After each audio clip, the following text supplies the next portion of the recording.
Hello students, आज मैं आपके लिए लेकर के आया हूँ एक छोटा सा वीडियो जिसके अंदर हम बातचीत करेंगे, डिस्कस करेंगे कि सोशल साइंस में हम कैसे अपने ज़्यादा से ज़्यादा नंबर लेकर के आ सकते हैं।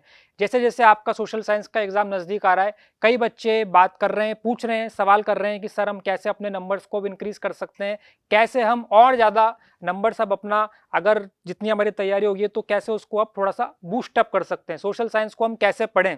तो ये वीडियो जनरली इस चीज़ को कवर कर रहा है, जिन्होंने पूरी तैयारी कर ली है अब वो कैसे उसको ब्रशअप कर सकते हैं, जिनकी तैयारी थोड़ी बच रही है कैसे वो उसके अंदर और ज़्यादा अच्छे से अपनी तैयारी को आगे बढ़ा सकते हैं। What is the best way to study social science? तो सवाल यही है यहाँ पे हमारा आज कि क्या कैसे इसको हम बेटर वे में तैयारी कर सकते हैं, कैसे पढ़ सकते हैं। The best way to study any subject is to give needful timing and proper attention, but social science requires special and interesting preparation to kill its boring essence for few.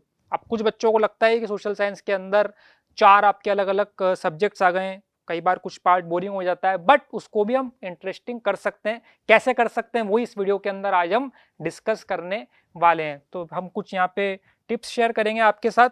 चलिए आगे देखते हैं।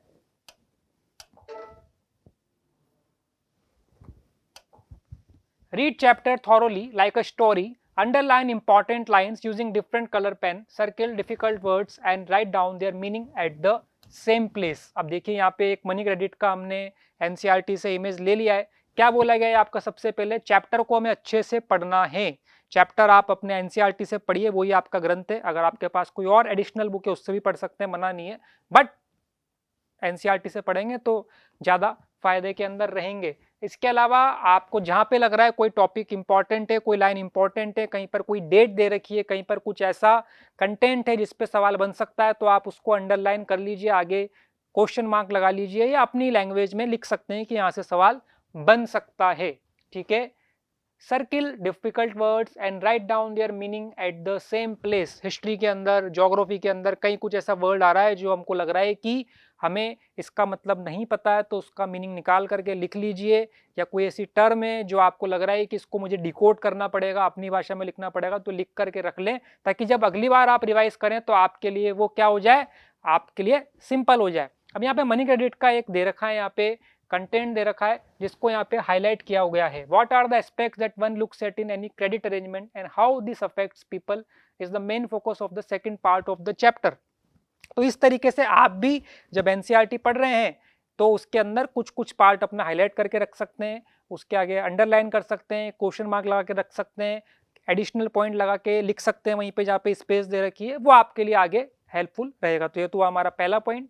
चलिए आगे देखें और क्या हम कैसे बेटर कर सकते हैं अपनी स्टडीज को। Prepare the list of events, important dates and headlines of chapter in chronological order. Specially history की जब मैं बात कर रहा हूँ तो हिस्ट्री के अंदर आपके इस बार सोशल साइंस में क्लास 10th के अंदर कौन कौन से चैप्टर आ रहे हैं? नेशनलिज्म इन यूरोप है, नेशनलिज्म इन इंडिया है, एज ऑफ इंडस्ट्रियलाइजेशन है, the making of global world है, प्रिंट कल्चर। ठीक है, 5 चैप्टर हो गए। अब अगर हमने इन पांचों चैप्टर की टाइमलाइन बना रखी है, वो भी क्रोनोलॉजी के अंदर, कौन सा इवेंट कब हुआ था, तो डेफिनेटली आपको हेल्प करेगा जब आप चैप्टर को रिकॉल कर रहे हैं। गांधी जी 1915 में इंडिया में आते हैं, उसके बाद वो 3 सत्याग्रह मूवमेंट करते हैं 1917 में, 1917 के अंदर फिर से चंपारण, खेड़ा, अहमदाबाद।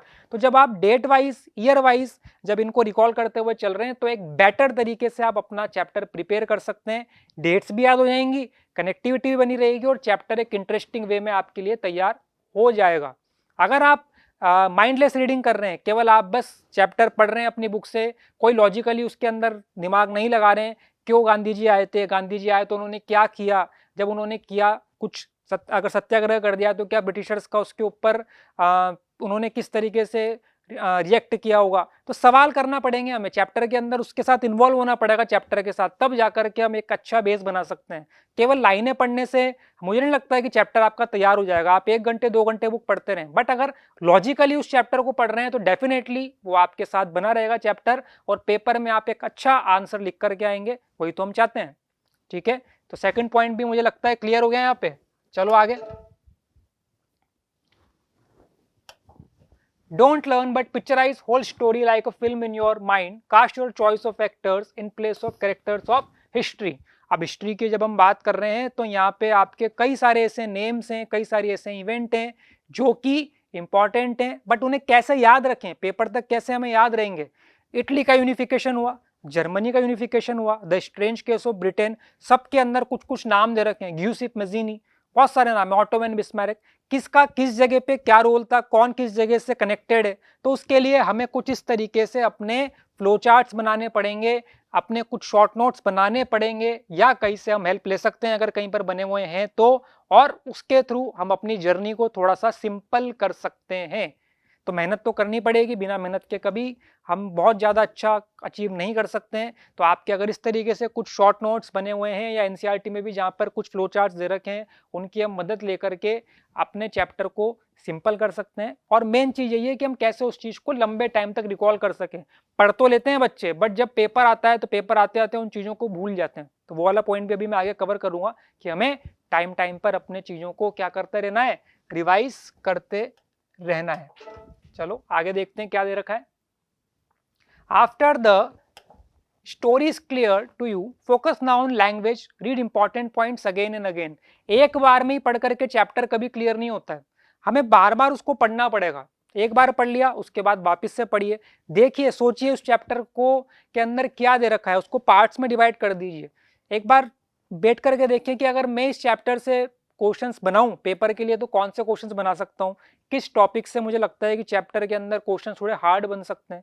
बार बार पढ़ेंगे तो कहीं ना कहीं वो चैप्टर हमारे साथ और ज़्यादा फ्रेंडली हो जाएगा, और हमारे अंदर जो एक ये डर बैठा हुआ है कि हमें नहीं आता है या हम नहीं कर पाएंगे, आंसर नहीं लिख पाएंगे, वो वाली बात भी कहीं ना कहीं धीरे धीरे कम होना स्टार्ट हो जाएगी। तो हमें चैप्टर बार बार पढ़ना है।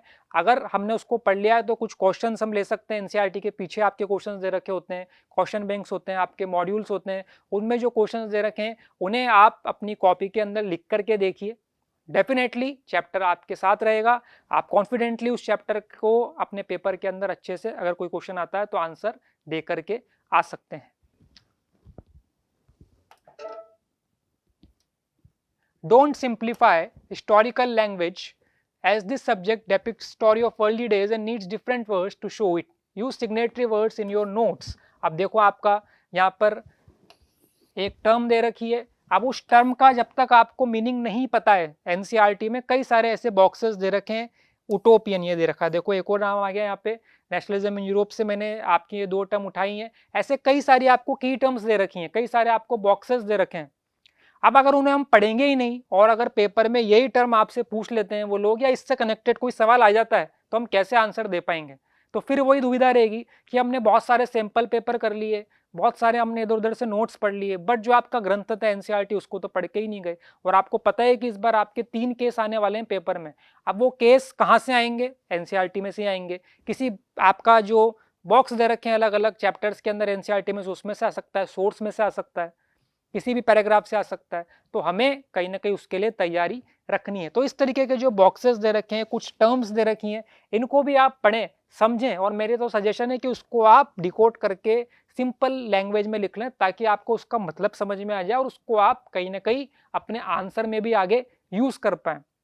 चैप्टर तभी सिंपल बनेगा जब हम उसके साथ काफ़ी ज़्यादा इन्वॉल्व होएंगे। ऊपर ऊपर से पढ़ने से मुझे नहीं लगता है कि हम बहुत ज़्यादा एक्सेल कर पाएंगे, बहुत ज़्यादा हम चैप्टर के साथ यूज्ड टू हो पाएंगे। चलो आगे देखते हैं।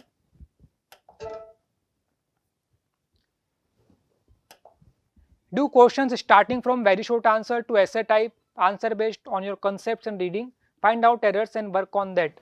अब आपके पास कोई चैप्टर के अंदर कंटेंट दे रखा है, कोई सब टॉपिक दे रखा है, उस पर क्या कोई वेरी शॉर्ट क्वेश्चन बन सकता है, शॉर्ट क्वेश्चन बन सकता है, लॉन्ग क्वेश्चन बन सकता है, केस बेस्ड बन सकता है, या आपका मैप पे इससे सवाल बन सकता है। तो हमें जब हम चैप्टर पढ़ रहे हैं तो अपने दिमाग में ये चीज़ रखें, तो कहाँ से कौन सा सवाल इस टॉपिक से बन सकता है, मैप पे बन जाएगा, केस पे आ सकता है, लॉन्ग क्वेश्चन है, शॉर्ट क्वेश्चन है, वेरी शॉर्ट है। तो इसके लिए हमें अपने आप पहले से तैयारी रखनी है। कई बार मैं देखता हूँ जब अभी प्री बोर्ड्स हो रहे हैं, बच्चों के कॉपीज चेक हो रही हैं, पूछा गया है शॉर्ट क्वेश्चन, बट वो उसके अंदर भी आपका पूरे पूरे पेज का आंसर लिख करके आ रहे हैं। तो हमें इस चीज़ का भी ध्यान रखना है। जब आप पेपर दे रहे हैं तो आपको अपनी वर्ड लिमिट का ध्यान रखना है। भले ही आपको कंटेंट बहुत सारा पता है, बहुत सारा उस टॉपिक के बारे में पता है, बट उसको प्रिसाइज करके हमें अपनी वर्ड लिमिट का ध्यान रख करके ही उसको आंसर को लिख करके आना है। और ऐसा कब होगा, जब आप बार बार प्रैक्टिस करेंगे। डायरेक्ट ही हमें पेपर के दिन नहीं उतरना है कि उस दिन ही पेपर है, उस दिन ही हम 3 घंटे का जो पेपर होगा उस दिन सारी चीज़ें कर लेंगे। आपको घर के अंदर जब आप पढ़ाई कर रहे हैं तो इन चीज़ों की लगातार प्रैक्टिस करते रहना है ताकि उस टाइम पर आपको दिक्कत ना आए। और देखते हैं आगे कैसे हम अपने सोशल स्टडीज को बेटर कर सकते हैं। Read the boxes given in your NCERT books, they are helpful in clearing the concept, case based question are asked in your exam. अब आपका ये कुछ आपका मैन्युफैक्चरिंग वाले चैप्टर से बॉक्स दे रखा है, ऐसे कई सारे आपके बॉक्सेस होंगे एनसीईआरटी के अंदर जिनको हम कई बार इग्नोर कर देते हैं, बट हो सकता है उससे भी आपका सवाल बन जाए, तो ये हेल्पफुल होते हैं। जो भी चीज़ एनसीईआरटी में दे रखी है कहीं ना कहीं वो आपकी जो चैप्टर को समझने वाली बात है उसको हेल्पफुल रहेगी, कहीं ना कहीं आपको हेल्प ही करेगी। तो हमें कुल मिलाकर के इग्नोर नहीं करना है, कोई सोर्स है, कोई इमेज है, कोई आपका कंटेंट दे रखा है साइड में, हर चीज़ को पढ़ते हुए चलें। यू नेवर नो कहाँ से आपका सवाल पेपर के अंदर बन जाए। डेफिनेटली ये चीज़ें हेल्पफुल रहती हैं। बच्चे इनको इग्नोर करके आगे बढ़ जाते हैं, केवल कंटेंट पढ़ते हैं, इनको भी ध्यान नहीं देते और कई बार जब इमेजेस से सवाल बन जाते हैं तो दिक्कत आती है।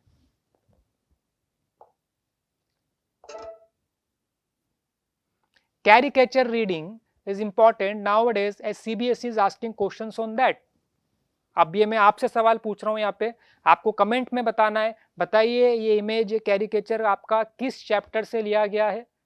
ठीक है, तो इस पे भी सवाल बन सकता है, बिल्कुल बन सकता है। बताइए इसको किसने पेंट किया था, किस ईयर में किया था, इस इमेज के अंदर क्या बताया गया है, बहुत सारे सवाल बन सकते हैं। बट क्योंकि तो मैंने आपसे पूछ लिया तो मैं ज़्यादा नहीं बताऊंगा डिटेल में, आपको अपने कमेंट बॉक्स में बताना है जब आप ये वीडियो देख रहे होंगे ये किस चैप्टर से और इस इमेज के अंदर क्या बताया गया है। बट हमारा जो इसके अंदर समझने वाली बात ये है कि आपके अलग अलग चैप्टर से बहुत सारे कैरिकेचर्स हैं, इमेजेस हैं, और आपके जो सैम्पल पेपर है उसके अंदर भी लगातार इमेज बेस्ड क्वेश्चन 1 या 2 दे रखे हैं। तो हो सकता है जो आपका 15 तारीख को पेपर होने वाला है उसके अंदर भी आपका इमेज बेस्ड क्वेश्चन आ जाए, उसके लिए भी हमें तैयारी पूरी रखनी है। After every 7 days, try to have a look at old chapters and test how much you remember. Retention is important than just cramming the facts. कुछ बच्चों को लगता है कि हम एसएसटी को याद कर लेंगे या रट लेंगे तो काम बन जाएगा, बट बार बार उसको हम रिवाइज करते रहें। कोई भी चीज़ आपने पढ़ी 2-3 दिन बाद आप उसको एक बार देख लें, क्या पढ़ा था चलो और एक बार रिकॉल कर लेते हैं, तो ज़्यादा टाइम तक आपके साथ चैप्टर बना रहेगा। एक बार चैप्टर पढ़ लिया 2 महीने तक उसको देखा ही नहीं तो कहीं ना कहीं दिक्कत है। तो हम जो चीज़ हमने पढ़ी है उसको कुछ कुछ अंतराल में, कुछ कुछ टाइम पीरियड में अगर रिवाइज करते रहेंगे तो डेफिनेटली वो चीज़ हमें काफ़ी लंबे टाइम तक याद रहेगी और हम अच्छे से उसको जब भी हमारा पेपर होगा उसके अंदर लिख करके आ सकते हैं। Try to prepare your own flow charts of topics. They are easy to recall during the exams. अब हमें अगर कहीं पे लग रहा है कि कुछ टॉपिक ऐसा है जहाँ पर हम उसको नहीं समझ पा रहे हैं, जैसे कि आपका क्लास 10th में एग्रीकल्चर चैप्टर है, वहाँ पे स्लैश एंड बर्न करके एक टॉपिक दे रखा है, बहुत सारे अलग अलग नाम दे रखे हैं, कुछ इस तरीके की टॉपिक्स हैं जो उसको हम ट्रिक्स के थ्रू भी क्या कर सकते हैं, याद रख सकते हैं। यहीं पर एक एग्जाम्पल है, जैसे हाउ टू लर्न कोलेट्रल।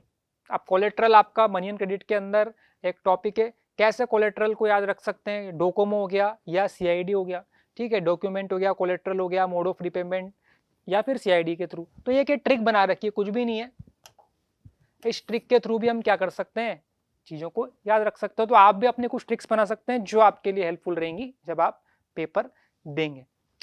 और देखें आगे क्या कुछ है हमारे लिए। Break the chapter into small parts, don't try to cover the whole story in single step. अब यहाँ पे एग्जांपल ले रखा है रिसोर्स एंड डेवलपमेंट का। हम पहले रिसोर्स वाला पार्ट पढ़ लेते हैं, लैंड वाला पार्ट पढ़ लेते हैं और फिर सोइल वाला पार्ट पढ़ लेंगे। अगर एक साथ ही पूरा चैप्टर पढ़ेंगे तो ऑब्वियस सी बात है थोड़ा सा हमारे को कुछ टाइम बाद ये हो सकता है बोरिंग हो जाए, नींद आने लग जाए, तो ऐसा कभी भी नहीं करना है। चैप्टर को ब्रेक कर लीजिए और उसको पार्ट के अंदर पढ़िए। सुबह आपने स्कूल जाने से पहले, कोचिंग जाने से पहले रिसोर्स वाला पार्ट पढ़ लिया, आने के बाद लैंड वाला पार्ट पढ़ लिया, रात को खाना खाने के बाद सोइल वाला पार्ट पढ़ लीजिए, तो चैप्टर भी पूरा हो गया और हमारे को बहुत ज़्यादा टाइम भी हमने उसके लिए डिवोट नहीं किया।